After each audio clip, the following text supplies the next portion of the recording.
reach out saying that they're going to start joining the group this week or next. So I'm going to try to make sure I do these recaps this week and next at least.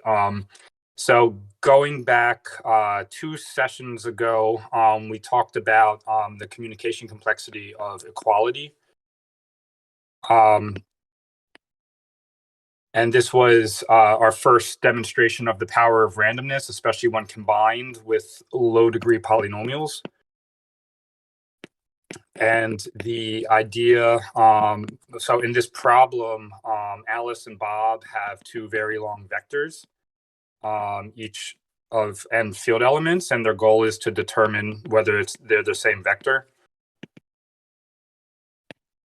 And then, yeah, if they want to determine this with absolute certainty, you actually can't do better than Alice just sending her whole vector to Bob.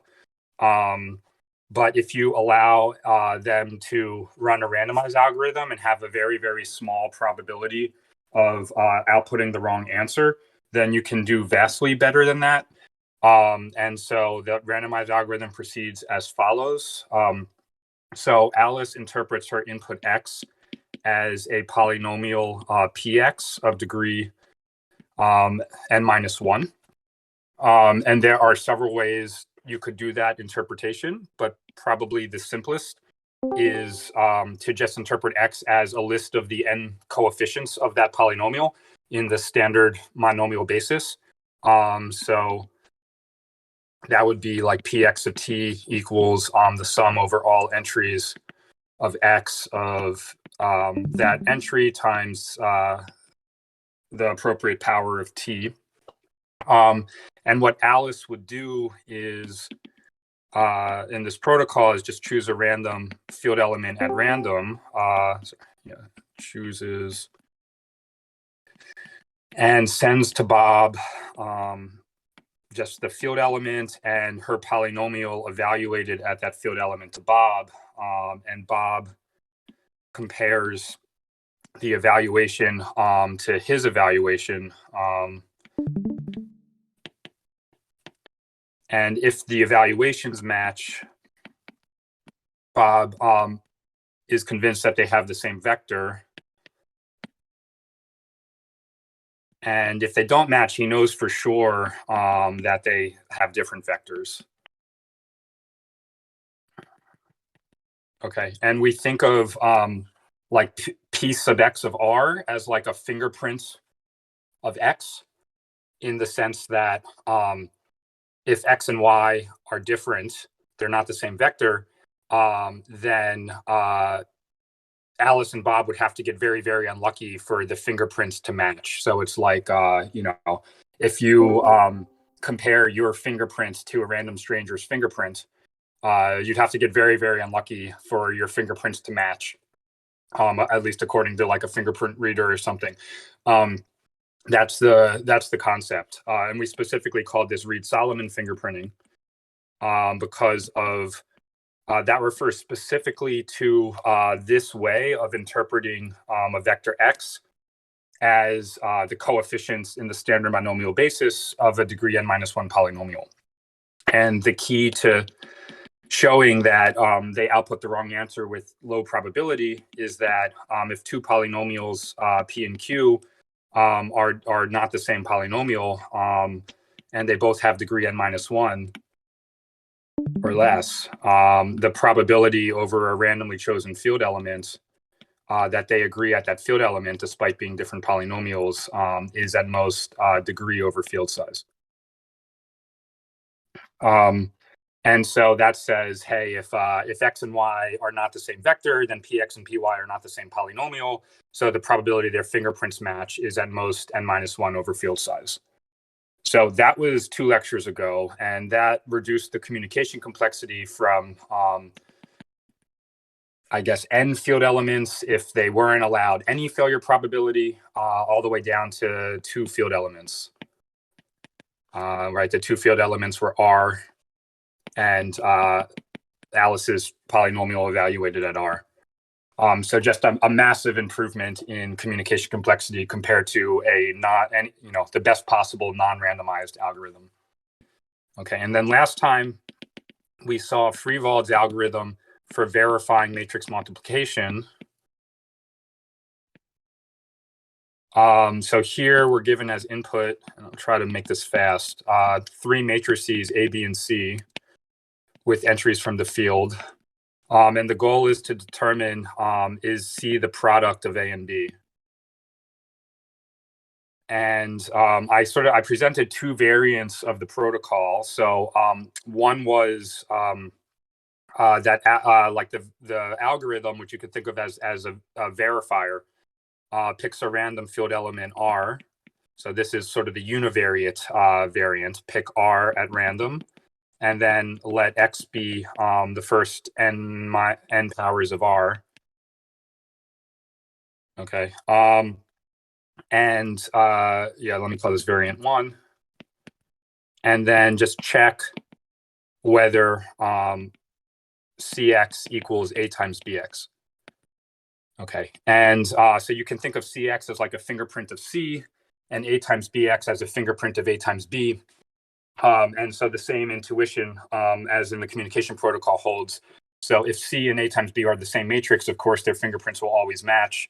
But if they're different matrices, then it's very unlikely that their fingerprints match. And in fact, we saw that the ith entry of CX is just the Reed-Solomon fingerprint of row I of C.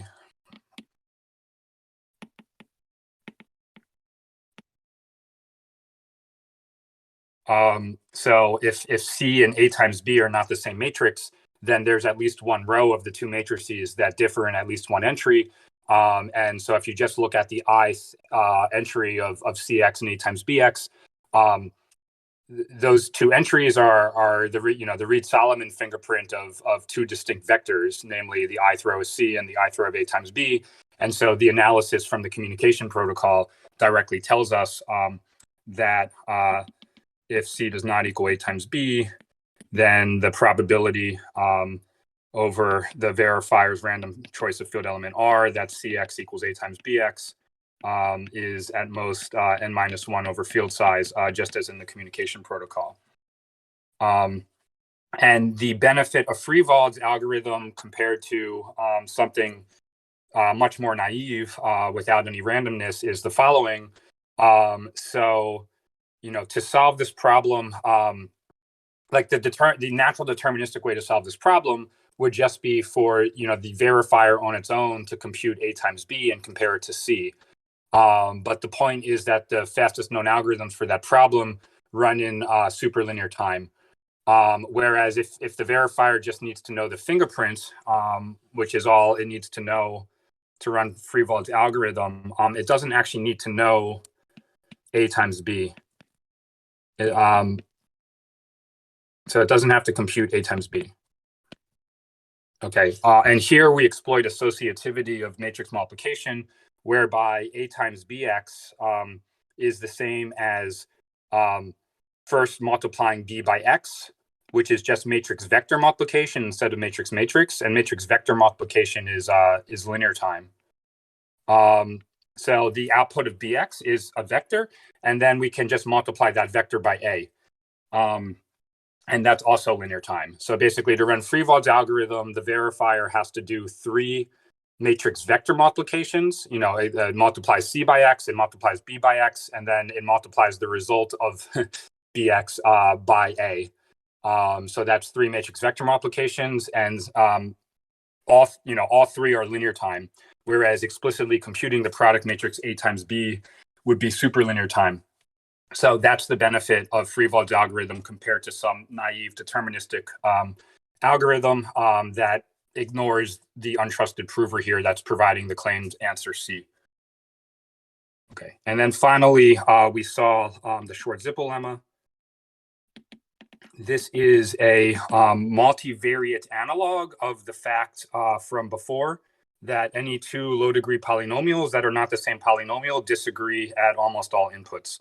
So Schwarz-Zippel says if P and Q are 2 L-variate polynomials for any L, doesn't matter how big L is, of degree at most D, and here for multivariate polynomials, the relevant notion of degree is something called total degree, which we discussed last time, but the details today in this recap aren't super important. Then if you evaluate the two polynomials at a randomly chosen input, which is now the inputs are L field elements instead of one, because these are L-variate polynomials. Short-Zippel says that the probability the two polynomials agree at the randomly chosen input, despite not being the same polynomial, so yeah, I should say, of course, P does not equal Q, is at most their degree over the field size. Okay.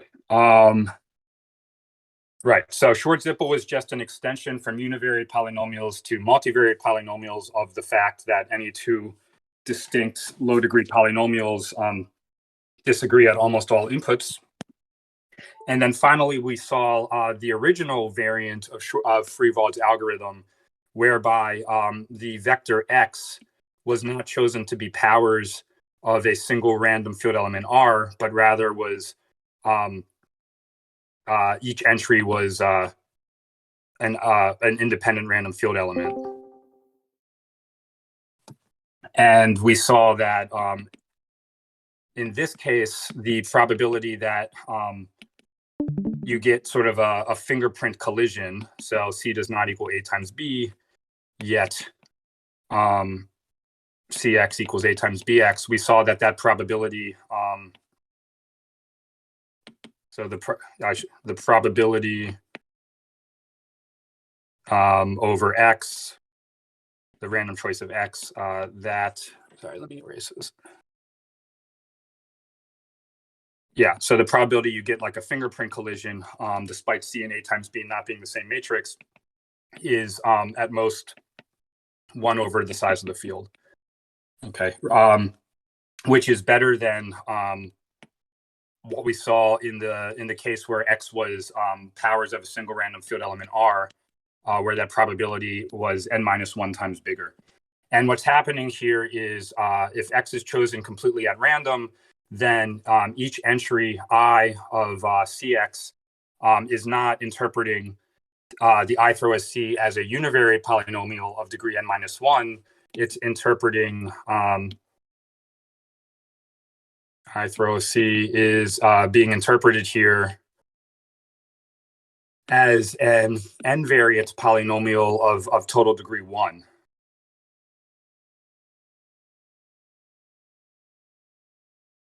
And evaluating that polynomial at X. Okay, so what's happening is when each entry of X is completely random instead of an appropriate power over a single random field element, we're basically doing the fingerprinting not using univariate polynomials of degree n-1, but rather n-variate polynomials of degree 1. So by increasing the number of variables, we were able to decrease the degree. And in this context, the benefit of decreasing the degree is a better error probability. But as we'll see, as we move to talking about interactive proofs, there are other benefits to using multivariate polynomials to obtain sort of lower degree polynomials than if you use univariate ones. The benefits come up not just in terms of error probability, but also in terms of, I guess there are a couple ways to view it. You could, let's say, the benefits include like keeping verification costs in interactive proofs small without using cryptography. And in practice, cryptography is typically the bottleneck for the prover in SNARKs. Yeah, generally speaking, I sort of hope to convince you, at least via this study group, that SNARKs based on techniques like interactive proofs, which use multivariate polynomials, tend to lead to a faster prover than SNARKs that use univariate polynomials. And roughly speaking, the reason is that because the univariate polynomials, if you use them, have to be pretty high degree, degree at least linear in like the size of the circuit that the snark prover is claiming to know a satisfying assignment to. They wind up using more cryptography, whereas interactive proofs will wind up using multivariate polynomials of lower degree.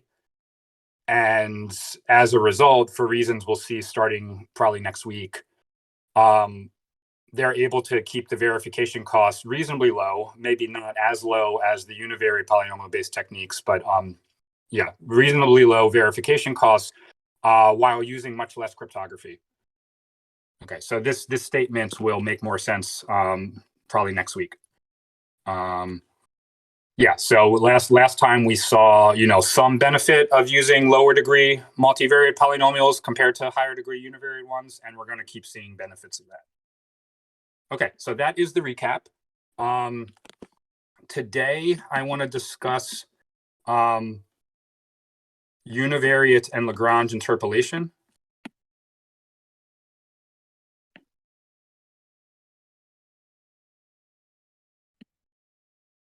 Okay, so let me just pause here, see if anyone wants to ask any questions about the recap and or, what we're going to talk about today. And, after any questions, we'll just dive into today's topic. Yeah, questions?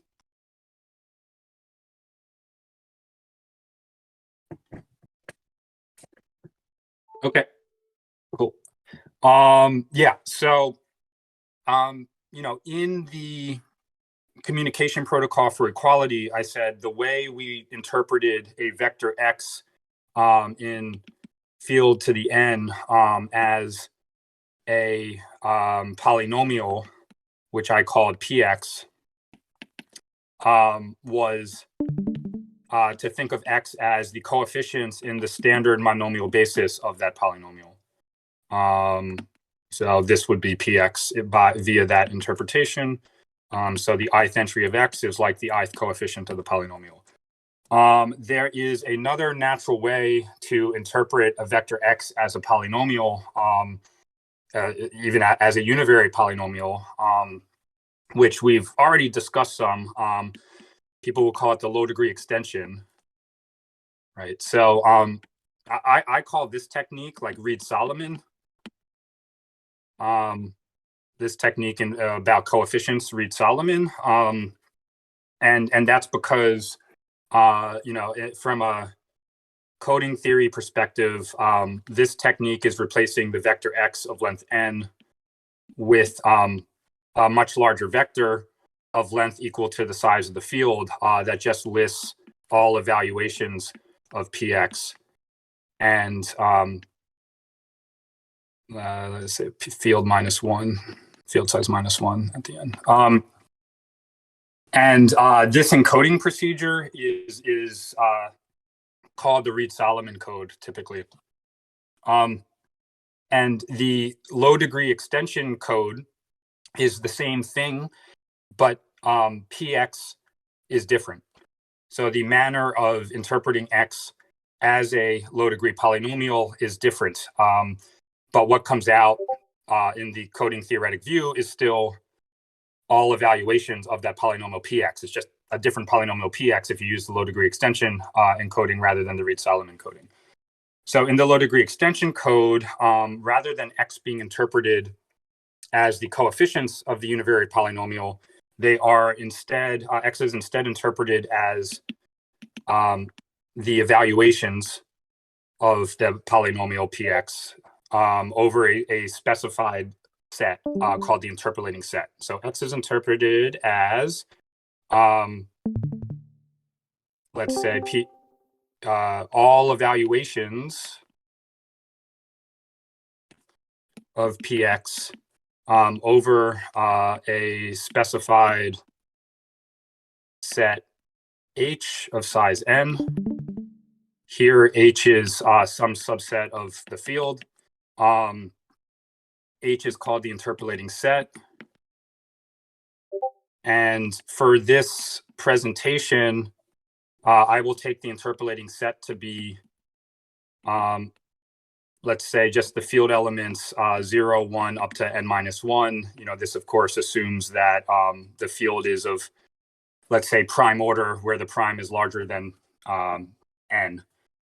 In many snarks based on univariate polynomials, H will actually be the nth root to unity. And if you're interested in why that might be the case, or what nth root to unity even means, there's I think I mentioned this last week, there's a new lecture up at zklearning.org on Fry, which is one example of a protocol that does this. So you can see in great detail why some snarks will choose this as the interpolating set. If you care to see why. But for today, for simplicity, this will be the interpolating set, just 0, 1 up to n minus 1. Okay. Yeah, so just to be clear, what that means is if you have this vector, x containing entries x0, x1 up to xn minus 1, then px will be, it turns out there is always a unique polynomial px of degree n minus 1, or at most n minus 1, such satisfying the following. So px maps maps 0 to x0, maps 1 to x1, and maps, so you just keep n minus 1 to xn minus 1. And again, there's nothing special here about the interpolating set being 0, 1 up to n minus 1. It could be the nth root to unity. It could be whatever you want. You give me, n specified input-output behaviors, and you can always, it's called in polynomial interpolation, you can always find a polynomial that takes that behavior.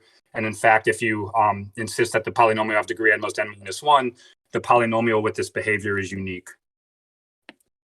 Okay. So, we're going to see, there's been some discussion in the chat, the written Discord chat, about why snarks like to use low degree extensions. But we'll see soon why they're so useful, probably next week even. And pictorially, this is what low degree extension encodings look like. So we're replacing x, which has length n, with this much longer vector consisting of all evaluations of the low degree extension polynomial px. And the interesting thing here is that because we are interpreting px to be the unique polynomial with this behavior, if you actually look at the encoding of x, the first n entries are just x itself. So this code is called systematic, this property that the message being encoded is the beginning of the encoding. Codes with that property are called systematic. So whereas the Reed-Solomon code, as I defined it above, where x is interpreted as coefficients instead of evaluations, is not systematic, this low degree extension code is systematic. And I think, on some level, this is kind of why the low degree extension code is sort of nicer in snark land than the Reed-Solomon code. And this is also where the term low degree extension comes from, because you could think of the low degree extension code as, just taking x itself and then adding a bunch of redundancy to it. So it's kind of extending x, takes x and just extends it. Another, way of expressing that is we're thinking of x here as specifying a function whose domain is just the interpolating set. So that is, it's specifying a function like f such that, f of 0 equals x0, f of 1 equals x1. And this f is only defined over the interpolating set. And then we're interpreting, we're letting px be the unique degree n minus 1 polynomial with the same behavior as f over the interpolating set. So that is the polynomial px has a much bigger domain, the whole field, than f does, where the domain of f just has size n, the interpolating set.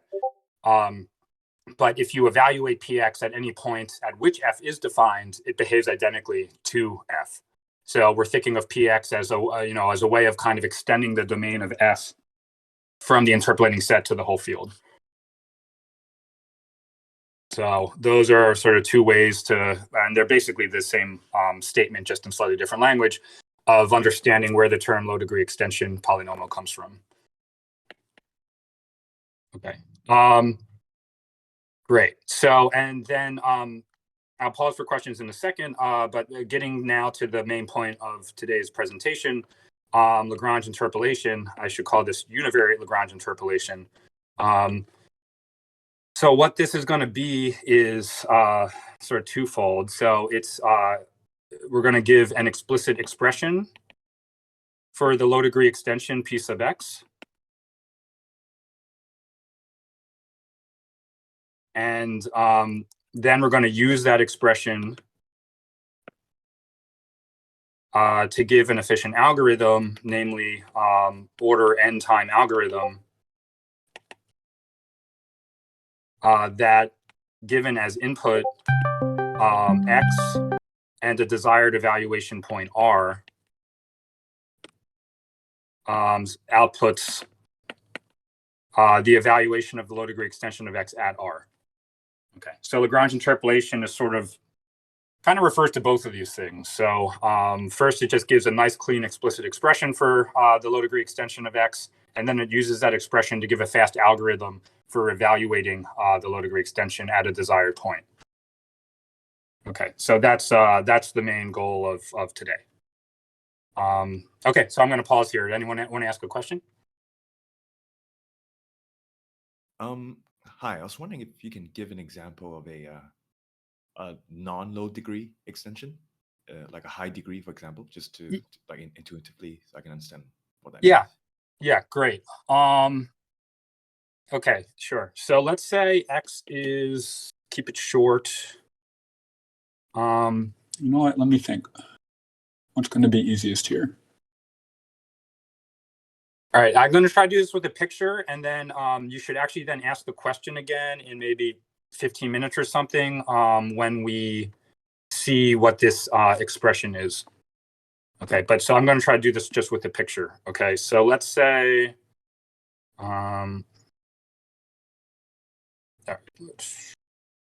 so if I give you 3 desired, like input-output behavior points. So, let's say I want that to fit the point, I want to find a polynomial p such that p of 0 equals, what are we going to call this?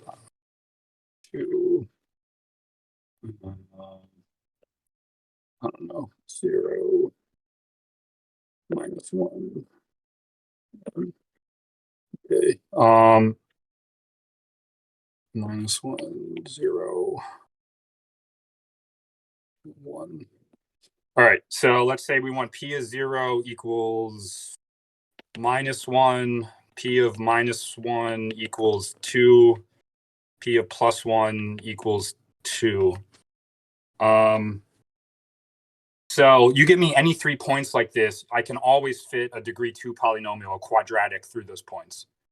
Okay, that degree 2 polynomial would be the, like the lowest degree extension polynomial, so here x would be, I guess, I'm doing some weird indexing here, unfortunately. I guess I should have just done 0, 1, 2 instead of minus 1, 0, 1, but anyway, yeah, so with apologies for not indexing the vectors, the entries of the vector, from 0. Yeah, this would be x.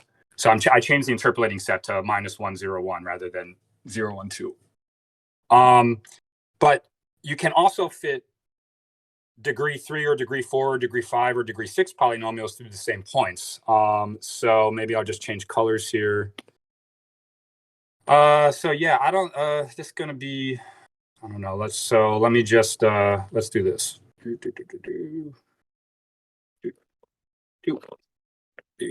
Okay, so here's another polynomial. I mean, I don't know exactly what the right thing looks like, but give it a try. Again, who knows if this is the right? I'm fitting just something through this guy. I don't. I actually know what the degree of this thing is. Every time it turns around, you'd be adding. Anyway, okay. So here we have two different polynomials, one in red, one in blue, that satisfy these input-output behaviors. The red one has degree 2. The blue one has God knows what degree. I don't know, maybe 1, 2, 3, 4, 5, 6. If you think I actually drew something reasonable. So the blue thing would be. Like certainly a higher degree extension of X than the red thing, than the degree 2 extension in red. Is that sufficient to clarify? Yeah, actually, yeah, no, this kind of like, falls back to almost like high school or something like, no, this in a graph, it makes a lot of sense. So you're just saying that, high degree will always fit like, low degree, which of course it does. Like, yeah, that makes a lot of sense. Thank you. So, okay, yeah, no, I think I'll just, that's the question. Thanks. Yeah, thanks for the question. So we're just like fitting polynomials to points, and if there are n points, then degree n-1 sort of always suffices. But if you add higher, if you let the degree go higher, you just sort of have more degrees of freedom when you're fitting the polynomial. In general, in SNARKs, certain costs of the protocol will grow with the degree of the polynomial used. These costs include typically prover time and sort of secure soundness error, meaning like the probability a attacker succeeds in finding a convincing proof of a false statement. So you really only need the polynomials that arise in the protocol to be low enough degree that you're satisfied with the costs. So if the degree gets higher, it's just like basically the prover gets slower. So it's not the case that you necessarily have to use at all times like the lowest possible degree extension polynomial. And in fact, in some cases, you kind of can't.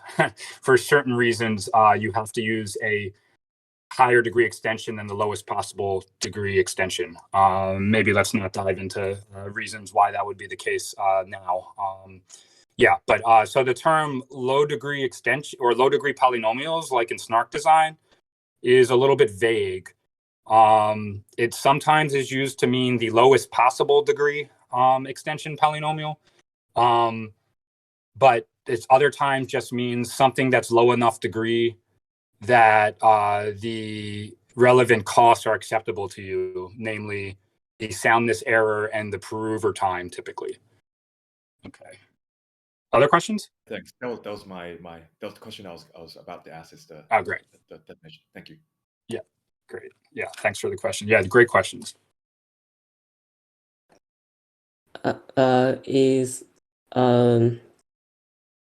So is like interpolating from the set S from the set H like faster for the verifier, right? Yeah. So, yeah, that's why they choose to use roots of unity. Yeah. So no, it's not. So in SNARKs, typically the verifier is not going to do the interpolation itself. If certainly not when the degree n is large, and by large I mean like as big as the circuit that the prover is claiming to know a satisfying assignment for. Okay, because the interpolation is always going to take time, at least linear, in the interpolating set, just for the verifier to even like read the required, this input output behavior takes time linear in the degree n, or sorry, the number of points n. And we don't want our verifiers to be that slow. So the reason people use roots of unity in snarks is twofold. One is okay. It's something down here. So there are a bunch of reasons, I guess, at least two. So one is in univariate polynomial-based snarks.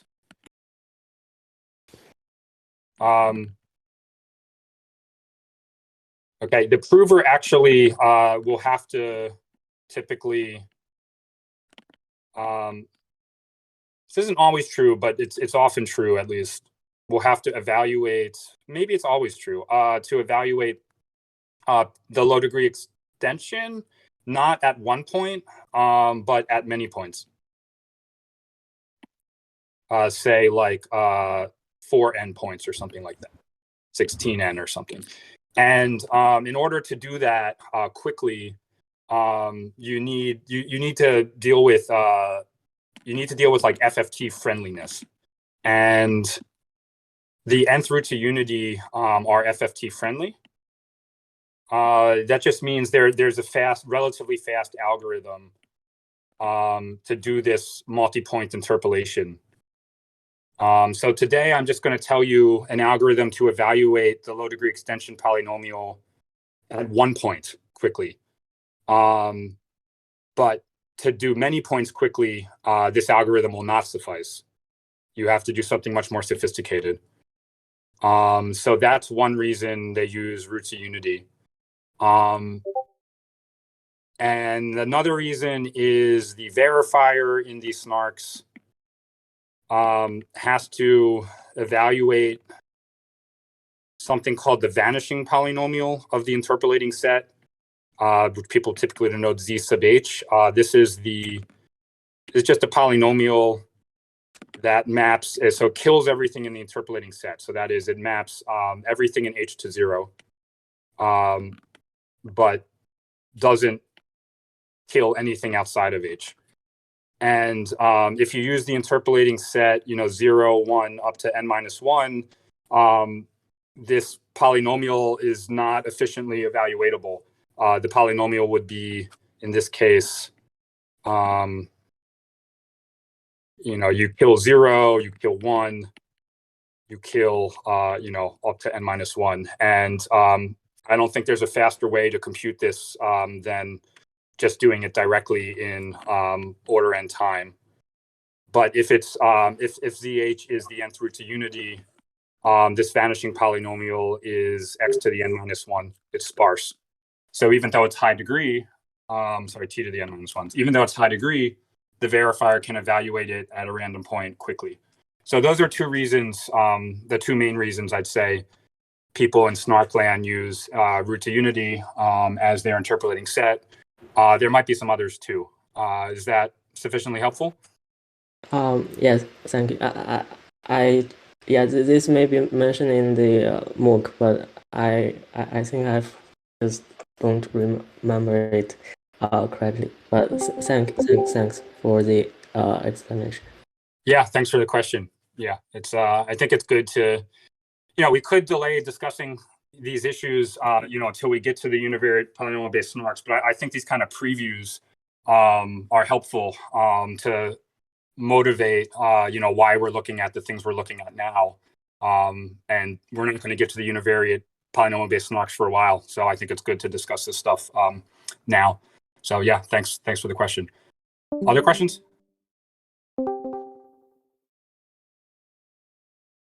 Cool. Okay, so let's talk about univariate Lagrange interpolation.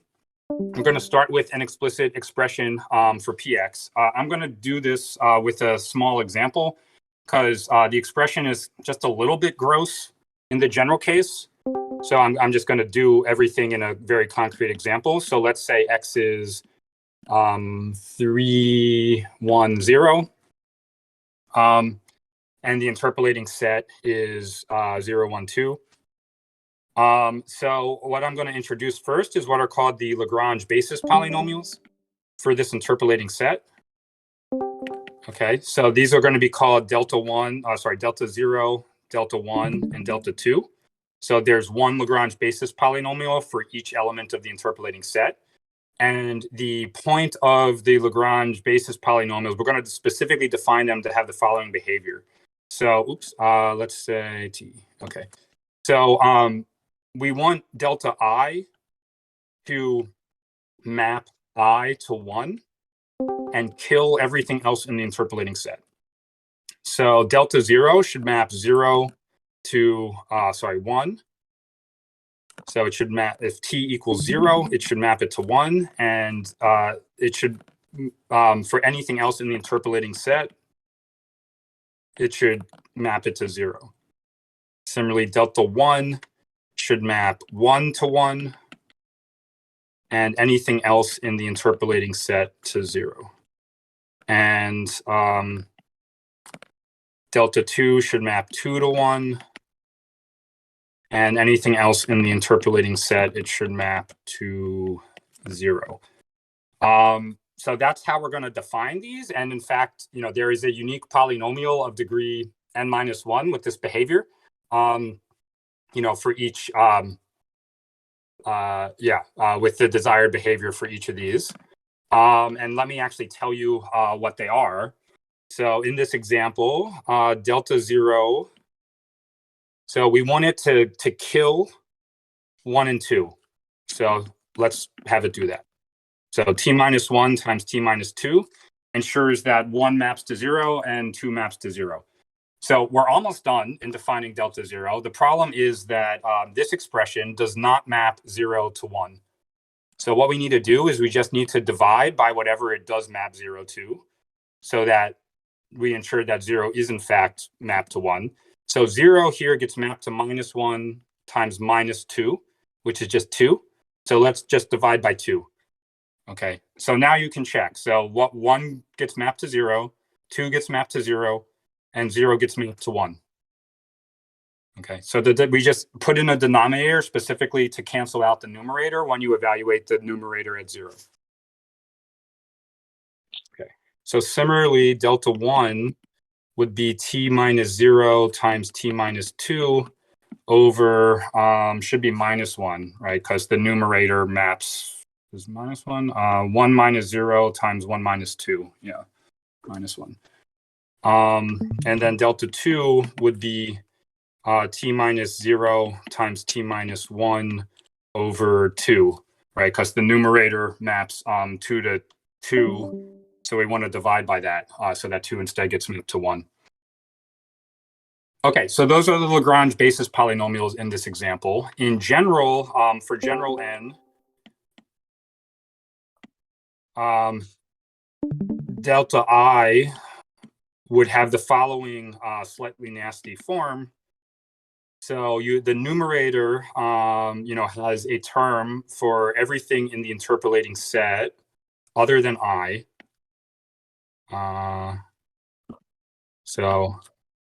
And we kill, so we want to kill everything in the interpolating set other than I. And then, unfortunately, this numerator now, this product does not map I to 1. So we have to divide by whatever it does map I to. And what it does map I to is, so you have the product over the same things of I minus j. So that's it. So this is the general definition of the ith Lagrange basis polynomial if your interpolating set is 0, 1 up to n-1. Okay. Now let me explain. Now I can finally give our nice clean expression for the low degree extension of X. So the low degree extension of X is the following. So you sum over all elements of the interpolating set, okay, of X sub I times the ith Lagrange basis polynomial. That's it. Okay, so let me explain what's happening in the example. So remember, if the example had where the X was 3, 1, 0, so the PX would be 3 times delta 0 plus 1 times delta 1 plus 0 times delta 2. And of course, 0 times anything we can just ignore. So that would be px. And if you don't like having these weird Lagrange basis polynomials in your expression, you're of course always welcome to just substitute in the explicit expressions we gave for them here. So yeah, if you want, maybe some of you would be a little more comfortable if I did that. So this would be 3 times t minus 1, t minus 2 over 2 plus 1 times t times t minus 2 over minus 1. So let's just, so minus t times t minus 2. Yeah. And maybe I just mentioned, when in a finite field, when I say divided by 2, what I really mean is, divide by 2 means multiply by 2 inverse, the multiplicative inverse of 2. So in a field, any by definition of a field, any field element has a multiplicative inverse unless it's 0. So you can't divide by 0, but you can divide by anything else. Okay, so yeah, and you can just check that this polynomial will map 0 to 3, 1 to 1, and 2 to 0. And what's happening here is the following: like the point of the delta 0 term is to ensure the correct behavior on input 0, okay, while not affecting the behavior on any other elements of the interpolating set. So the point is delta 0 maps 0 to 1, and then that gets multiplied by 3. So this term alone maps 0 to 3 exactly as we want. And delta 0 maps anything else in the interpolating set to 0. So this term just simply does not affect anything else. Okay, so the term for 0, the delta 0 term, ensures correct behavior on 0, on input 0. And like just doesn't affect anything else in the interpolating set. Similarly, this term, 1 times delta 1 ensures the correct behavior on input 1, so that it ensures that 1 gets mapped to 1, and it doesn't affect anything else in the interpolating set because it's defined so that it equals 0 on everything else in the interpolating set. So in particular, adding delta 1 to this first term does not go and mess up the behavior of the first term on 0. Okay, so basically we have the sum, in general, we have the sum over n terms. And if you evaluate this whole sum at an element of the interpolating set, say j, every single term of the sum will just be 0, except for the term where I equals j. And that term will spit out xj, which is exactly what we want. Right, like the whole goal here was to map j to xj, and every single term of the sum will map j to 0, except for the jth term, which will map j to xj. So that's what's happening with Lagrange interpolation.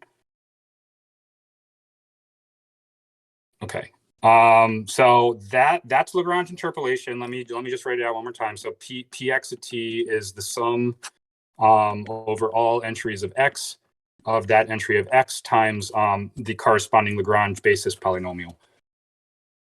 Okay, and so one way to think of this is, if what we're doing is we're taking the entries of x, we're interpolating, we're interpreting them as evaluations of the low degree extension polynomial px over the interpolating set. And then via Lagrange interpolation, that's actually equivalent to interpreting them actually as coefficients of the polynomial px, but not in the standard monomial basis, in what we call the Lagrange basis. Right, the Lagrange basis meaning delta 0 up to delta n minus 1.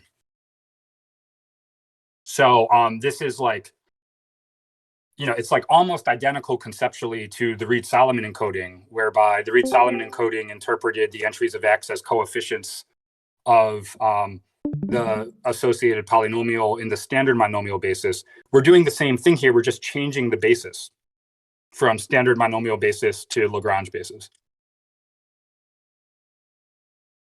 Okay. Yeah, I still submit papers where I talk about, exactly this, like interpreting X, like X as coefficients of, a low degree polynomial in the Lagrange basis. And the reviewers are like, you have to define this. Like, I have no idea what you're talking about. Kind of frustrating. So hopefully this presentation is clear. There's a lot of sums and things, but ultimately what's happening is very simple. Like the ith Lagrange basis polynomial is just kind of defined to pick out, the ith element of the interpolating set. And so, the ith term of the sum ensures that the whole sum has the correct behavior at I, or at the ith term of the interpolating set. And no other term of the sum affects I at all, because we define the Lagrange basis polynomials to, kill everything but the designated element of the interpolating set that they're picking out. Okay, any questions about that?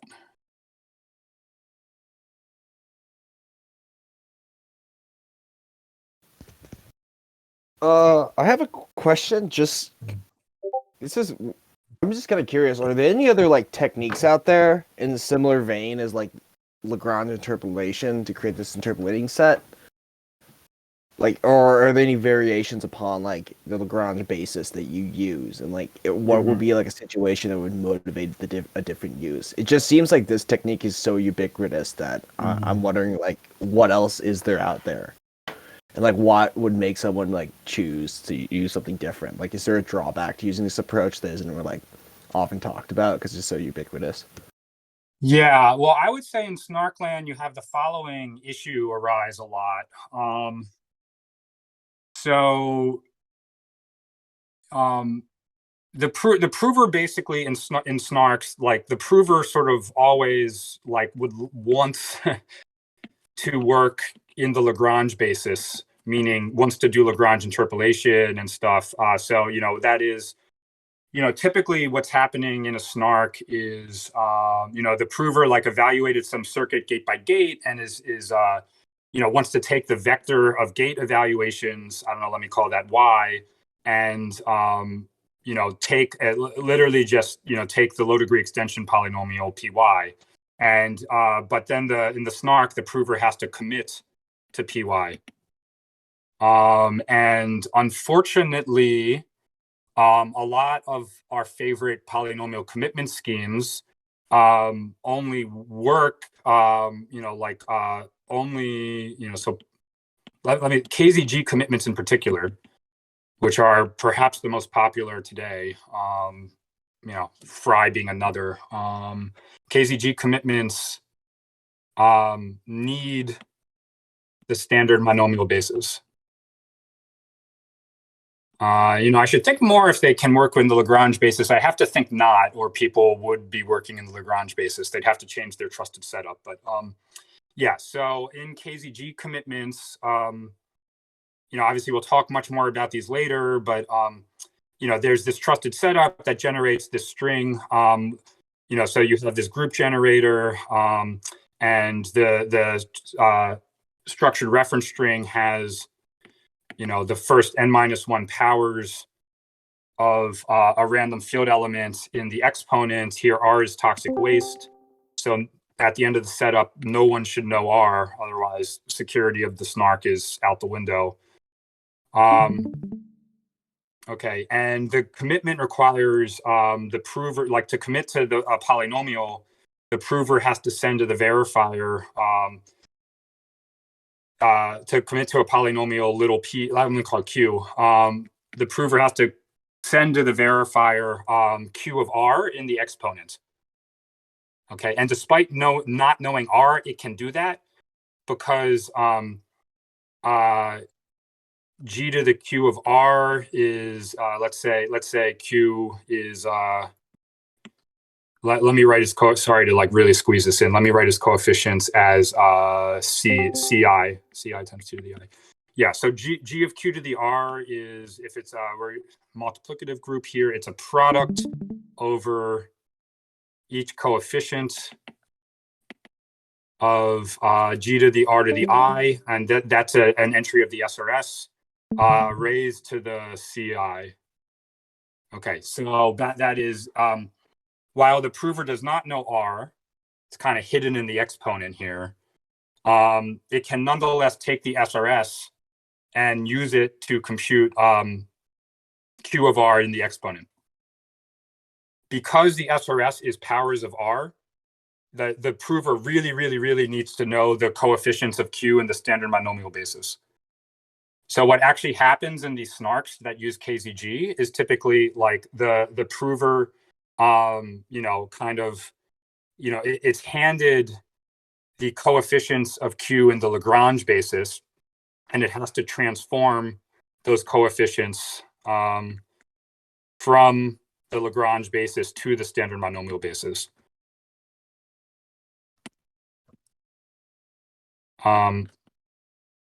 And that is expensive. That requires an FFT, which is order n log n time, where n is the degree of the polynomial. So KZG kind of forces people to use the standard monomial basis. It's not that people really want to use that basis. It's, that's what KZG supports. And they have to pay a computational price for that. It's super linear time.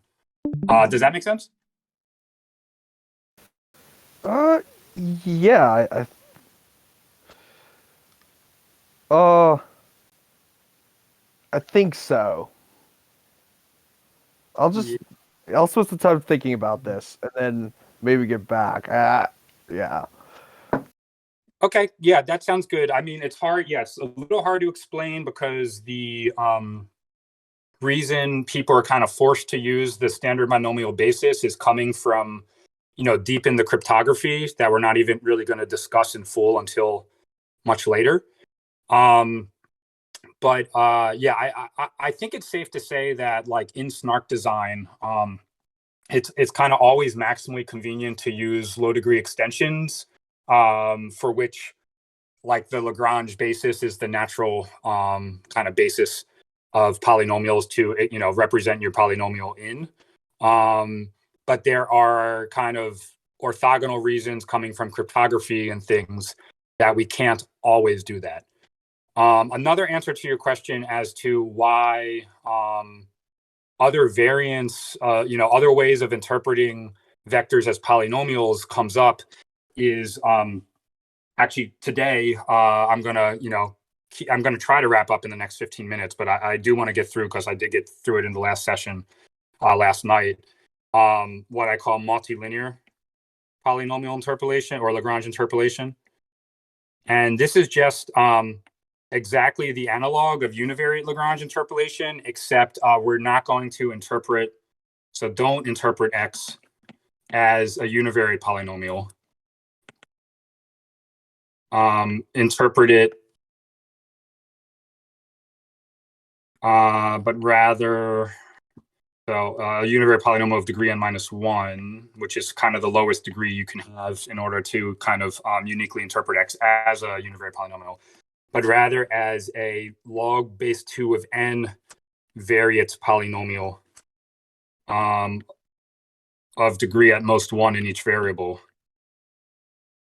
And so it's, like, very closely analogous, this technique, to univariate Lagrange interpolation,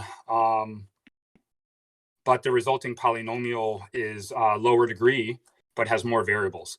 And we've discussed why that is a benefit in snarkland. Like, we saw it in Friedwald's algorithm. It lowered the error probability of the algorithm to use a lower degree, more variate, higher variate, lower degree polynomial. And in snarkland, it's kind of going to let us avoid cryptography to a greater extent than if we insisted on using higher degree univariate polynomials. So there are variants of Lagrange interpolation used, but I do think Lagrange interpolation, is sort of always the ideal thing to use. It's just there are weird reasons coming from the cryptography that sometimes you can't. So that's probably about all I can say on the online right now, I guess. No, that's great. Thank you for entertaining my question, Professor. Yeah, no, it's great question. These are all great questions, and it's kind of hard to motivate some of these techniques until we see the snarks. But you have to know the techniques before you see the snarks. So I think the questions are great to try to get as much motivation across at this stage as possible. Okay, so being a little cognizant of time, let's move back to univariate Lagrange interpolation. Try to wrap this up quickly if possible. So yeah, so I have now given an explicit expression for the univariate low degree extension of X in terms of Lagrange basis polynomials. So now I have to explain how you can use this expression to evaluate the low degree extension polynomial quickly. And rather than dragging this down, let me just erase. It will mean I have to sort of erase more as I go, but that's fine. Okay, so yeah, here now my goal is to give you a fast algorithm for evaluating Px of R.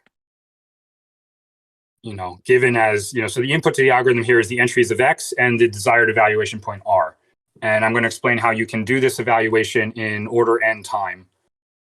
Okay, so what we're going to do is we're just going to directly evaluate this sum. So that is evaluate each of the Lagrange basis polynomials at R. So delta 0 of R, delta 1 of R, up to delta n minus 1 of R. And once you have those evaluations, you're basically done because, you take each of those evaluations, the ith one, you multiply it by xi, that's just one more field multiplication, and you sum the results. So if once I give you these, it's just order in time after that to compute Px of R. So the core of the algorithm is just how do you, compute these, all the Lagrange basis polynomials for your interpolating set evaluated at R. Okay, now if you're completely naive about it, unfortunately, it'd be pretty slow because remember the ith Lagrange basis polynomial is defined, it has a numerator and a denominator, and both are products over like, n minus 1 terms or something like that. Okay, which means if you just kind of directly, naively evaluate, these products term by term, each one is order n time, and there are n of them, right? There are n Lagrange basis polynomials, and I'm saying if you're very dumb about how you do things, evaluating each of these n things is going to be order n time. So naively evaluating all n Lagrange basis polynomials at R is order n squared time, which is completely untenable, okay, completely unacceptable in practice. So what we have to do is explain how to get all n of these evaluations in less than n squared time. And here is the key point. So the key point is that while the definitions of delta I and delta I plus 1 each involve a numerator and a denominator with n minus 1 terms, almost all of the terms are the same. Okay, so remember delta I of t is the numerator is the product over all things in the interpolating set other than I, t minus I. And then the denominator is the same thing of j minus I. Sorry, I might. All right, this should be t minus j. Sorry, and then this should be I minus j. Okay, so yeah, these are two big products. But if you do the same thing with I replaced by I plus 1, the two products. What you get out is it's like almost the same products. So what happens, in order to not take forever to explain this, what's happening here for delta I, right? We're skipping j equals I in this numerator, and we're not skipping j equals I plus 1. But if for delta I plus 1, we're skipping I plus 1 and not skipping I. So they're the same products other than those two differences. So there's an extra term in one product that's not in the other and vice versa. Okay, so the key point is the following, like given delta I of R in order 1 time, so constant number of field operations, you can compute delta I plus 1 of R. Okay, so I'll do that as an example, to try to make that clearer in a second. And also, there's a very slight lie here, so I'll tell you what the very slight lie is. But basically, this is the algorithm. So, at the start, you directly compute delta 0 of R from its definition. So, the numerator takes time about n-1 to compute. The denominator is the same. So that's order n time, like just to compute, that very, very first Lagrange basis polynomial at R. Okay, but then once you have that, it's very fast to compute delta 1 of R. It only takes, like, roughly speaking, like 4 field operations to go from delta 0 R to delta 1 of R. Then 4 more to go from delta 1 of R to delta 2 of R, and so forth. So you kind of, spend a significant fraction of the work, maybe even 25% of the work, just getting the very first evaluation. But then once you have that, you only increase the total amount of work by a constant factor to go from that to the rest of them. Yeah, so let me pause there. I will try to make the procedure in going from delta I of R to delta I plus 1 of R a little clearer in a moment, but let me see if anyone wants to ask a question.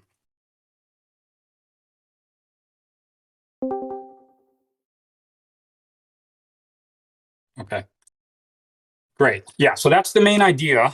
So if that made sense, I think you're actually really pretty much good to go with univariate Lagrange interpolation, but I will give a little more detail now anyway. One thing I'd say, because I often get people are very perceptive and notice the following. So this method of going from delta I of R to delta I plus 1 of R actually kind of blows up. It doesn't work if R is in the interpolating set. And we'll see why in a second. You wind up with like a division by 0 error. So I just want to point out, if R is in the interpolating set, which I've been working with that as 0 up to n-1, there's no need to do anything fancy. Px of R then is just the rth entry of x. Okay, so this algorithm kind of has a special case where, there's kind of a trivial situation. If you want to evaluate the low degree extension polynomial at a point in the interpolating set, you should just read off the evaluation, from the thing you're taking the low degree extension of. And then this general technique to evaluate the low degree extension at any R in the field actually kind of doesn't quite work out in the super easy case that's handled by, just kind of reading a single entry of the thing you're taking the low degree extension of. Okay.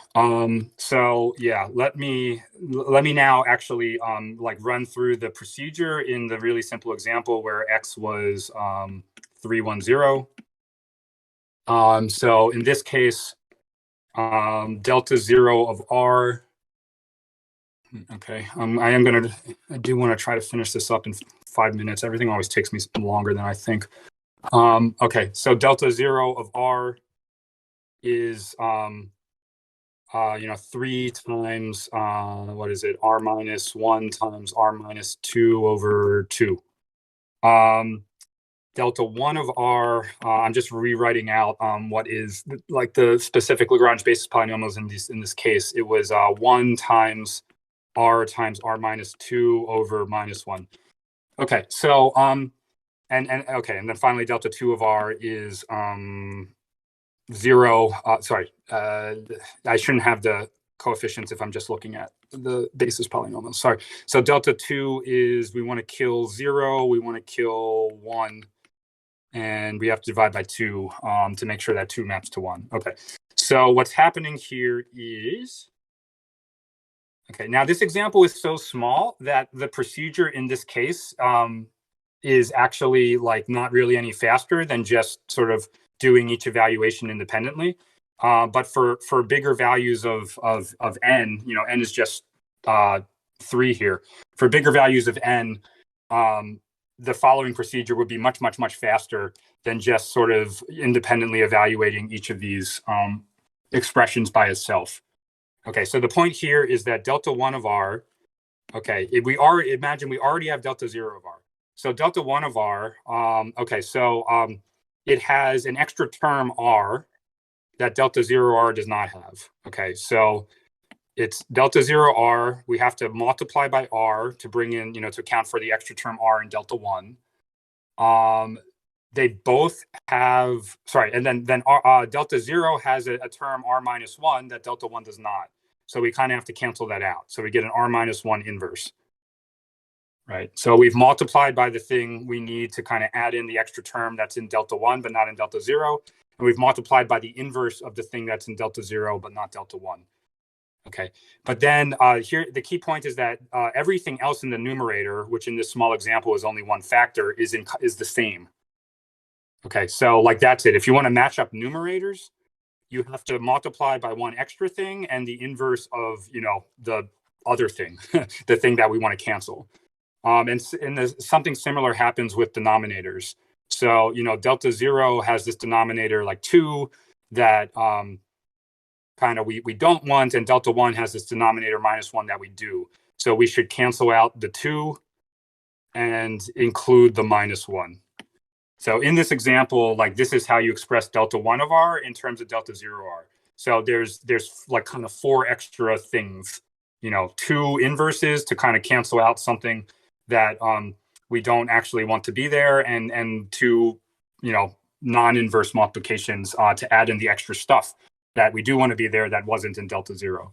Okay, and then similarly, delta 2 of r, if we already had delta 1 of r, right? Delta 2 of r is very close to delta 1 of r in a sense, right? In particular, they have the term r in common, but delta 2 of r needs this r minus 1 that delta 1 of r didn't have. So we multiply by r minus 1 to bring that in. And then delta 1 had this r minus 2 that delta 2 doesn't. So we multiply by the inverse of that to cancel out. And then, we don't want the denominator to be minus 1. We want the denominator to be 2. So we divide by 2 and, multiply by minus 1. And so this is, this was how you went from delta 0 r to delta 1 of r with just like kind of 4 field operations roughly. And then this is how you went from delta 1 of r to delta 2 of r with roughly 4 field operations. Okay. And if you look in the book, it tells you exactly what, delta I plus 1 of r is in terms of delta I of r. And again, there's like, you multiply by 2 things and divide by 2 things, and that's how you do it in general. But since I'm running low on time, I'll skip the general expression. You can just look it up in the book.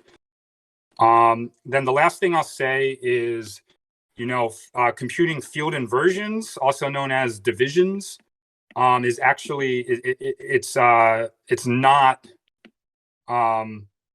So a field inversion is actually not as cheap as a field addition or multiplication.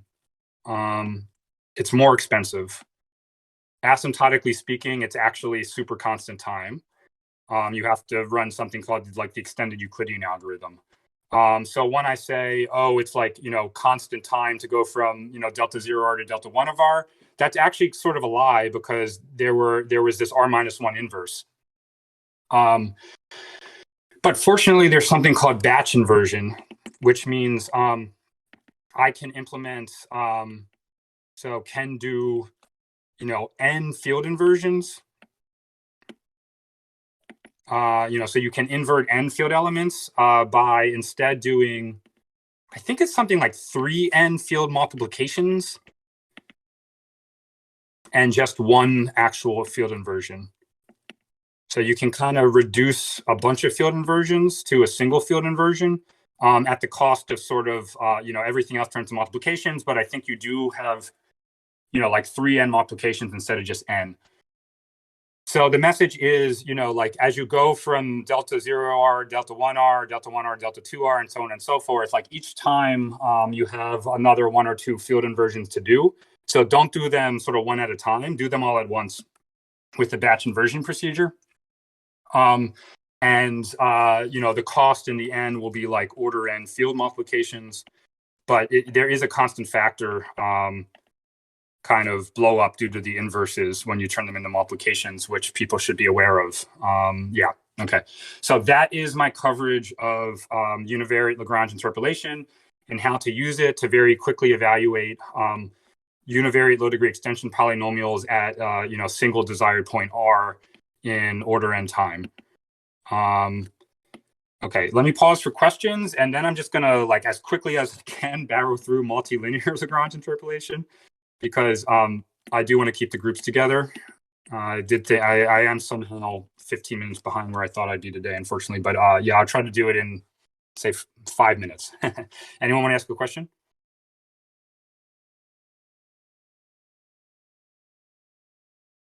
Okay, all right. So yeah, with multilinear Lagrange interpolation, rather than interpreting a vector x of length n as a univariate polynomial degree n-1, we want to interpret it as what's called a multilinear, and I'll define that in a second, polynomial in log base 2 of n variables. Okay. Multilinear means that the total degree, like the degree in each variable, is at most 1. So as an example, I don't know, P of x1, x2, x3 equals x1, x2 plus x2, x3 plus x3 is multilinear. But like as soon as you square something or cube something, it will not be multilinear. Okay. And the interpolating set for multilinear Lagrange interpolation will more or less always be, at least in the book, in the literature, sometimes there are slight variations on this, what's called the Boolean hypercube. Okay, so this notation means, log n dimensional vectors where each entry of the vector is in the set 0, 1. So people will call this the Boolean hypercube. If they're, fancy math people, you also see this called just like bit vectors of length log n. Okay, so as a little example here, if if n is 4, 3, 2, 0, 5, I don't know. So you would interpret the 4 entries of x, like the top left entry, you'd interpret as the desired evaluation of the, of the function at input 0, 0. Top right would normally be 0, 1, bottom left would be 1, 0, and bottom right would be 1, 1. So we'd be looking the multilinear extension polynomial, which I'm now going to just denote x twiddle rather than p sub x. So x twiddle of 0, 0, I'm saying should be 3. X twiddle of 0, 1 should be 2. X twiddle of 1, 0 should be 0. And x twiddle of 1, 1 should be 5. Okay. And there's always a unique multilinear polynomial with these properties. So you give me any vector x, and of course the length has to be a power of 2, so that I can interpret it as a list of all evaluations over bit vectors of length log base 2 of n. There's always a unique multilinear polynomial that interpolates it. Okay, and the way, I can give an explicit expression for x twiddle via Lagrange interpolation. For that, I have to define the multilinear Lagrange basis polynomials. Okay, and so they are completely analogous to the univariate ones. So for any w in the interpolating set, let me just say 0, 1 to the L. So L here is log base 2 of n. I'm going to define, the book calls them chi sub w, which the desired behavior is it maps w to 1 and all other elements in the interpolating set to 0. Y in 0, 1 to the L. Okay, and I can actually give you an explicit expression for the Wth Lagrange multilinear Lagrange basis polynomial. So it is simply the following. So the product over all coordinates of W okay, of wi times yi plus 1 minus wi times 1 minus yi. Okay, and what's happening here is you could think of this term like sort of ensures that wi equals yi. Okay, so you can just check with this term. It maps. If wi is 0 and yi is 0, it gets mapped to 1, because here we have 0 times 0, which is 0, and here we have 1 times 1, which is 1. And similarly, if they're both 1, that gets mapped to 1, because here we have 1 times 1, which is 1, and here we have 0 times 0, which is 0. Whereas if they differ, so if one is 0 and the other is 1, both terms are 0. So the factor in this product simply, looks at bit I of wi and yi and confirms that they're the same. And then we just product out all of the bits to kind of take the end of all those equality checks.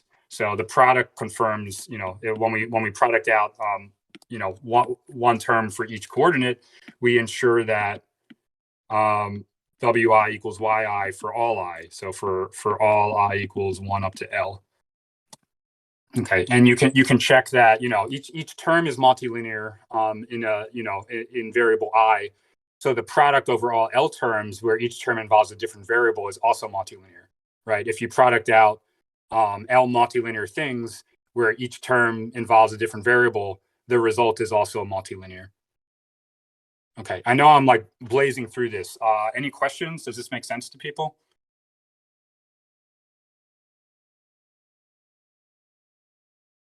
Okay, so there turns out to be a bunch of nice things about this being the expression for the Wth Lagrange basis polynomial, like multilinear Lagrange basis polynomial. So there's no field inversions. There's no you don't have a numerator and denominator, right? You just have kind of a numerator alone. And moreover, the numerator, the function acts kind of bit by bit. And we'll see at some point that that the fact that this is like a product over each coordinate of some very simple thing in that coordinate turns out to be really important for achieving really fast verifiers in interactive proofs and snarks that use multilinear polynomials. So that's very in the weeds and difficult to explain why that's true right now. But basically, I think that's the expression for the multilinear Lagrange basis polynomials is just a little cleaner, no field inversions, operating kind of just as a product over each variable independently. It just leads to kind of nice fast provers and nice ways of conceptualizing things. Okay, so just to wrap this up, if I give you a vector x and I want to tell you an explicit expression for x twiddle, right? It's just going to be completely analogous to the univariate case.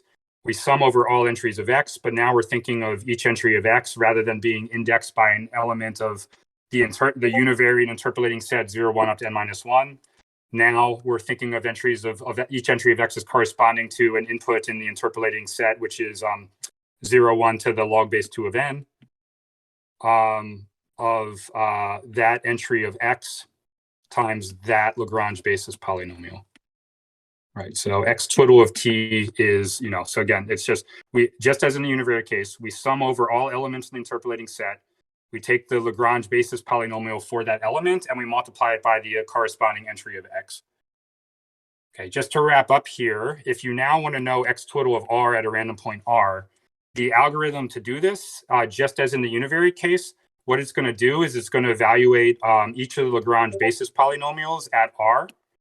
So it's going to evaluate all n of them, right? Remember, there are log base 2 of n inputs to each Lagrange basis polynomial, which means that the number of elements of the interpolating set, namely vectors with coordinates in 0, 1, and that have log base 2 of n coordinates is n, right? Because 2 to the log base, you have 2 choices per coordinate, and 2 to the log base 2 of n is n. Yeah, so the algorithm will just evaluate every multilinear Lagrange basis polynomial at R. There are n of them. Okay, and then once you have them, it's very, takes order n time after that to compute the multilinear extension at R. So the core of the algorithm is just getting, you know, all n of these evaluations, the Lagrange basis polynomials evaluated at R. Okay, and then this is somewhat analogous to the univariate case as well. Like, how do you, you know, how quickly can you get all these evaluations? Okay, so now if you were to slavishly follow, or sorry, I should say, naively follow the definition, right? It would take time log base 2 of n for each Lagrange basis polynomial to evaluate it at R, because it's a product over log base 2 of n terms where each term can be evaluated in constant time. So, you know, just as kind of very naive univariate Lagrange interpolation, there were n terms, but naively each one took n time to evaluate. So that was n squared total time. Here, if you're naive about it, there'll be n terms, each takes log n time to evaluate. So that's order n log n time, which is much better than n squared, but not as good as order n. So there's an algorithm discussed in the book, which I'm definitely not going to discuss today, but you can read about it. It's pretty, just a few sentences to describe, and there's a figure that sort of hopefully makes clear how it works. But basically, it's just like in the univariate case, like for speed, you shouldn't evaluate all the Lagrange basis polynomials at all. Don't treat all the Lagrange basis polynomials like independently of each other. So basically, you know, like if you look at, you know, a bunch of different Lagrange basis polynomials, they're going to have enough factors of this product in common that you should kind of reuse work between them. So you shouldn't, you know, just evaluate, you know, chi w of R in, you know, in time log n, and chi w prime of R in time log n. You should try to reuse some of the work you spent to evaluate chi w of R when you go to evaluate chi w prime of R, so you don't do all the work from scratch. And yeah, you can leverage that to evaluate all n of the Lagrange basis polynomials at R in total time order n.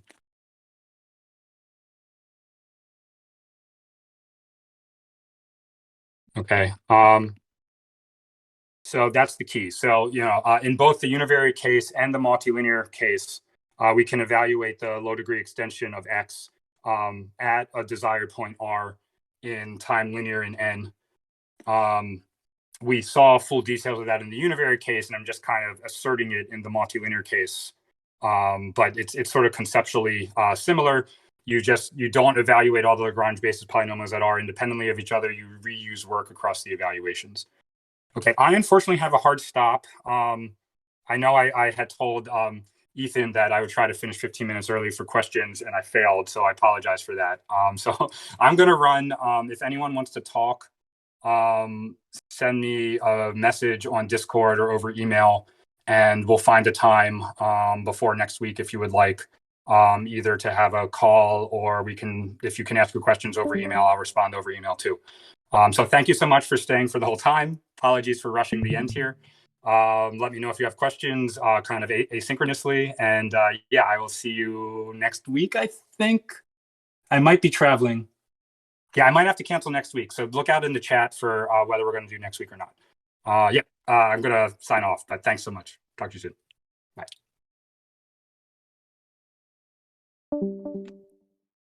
Bye.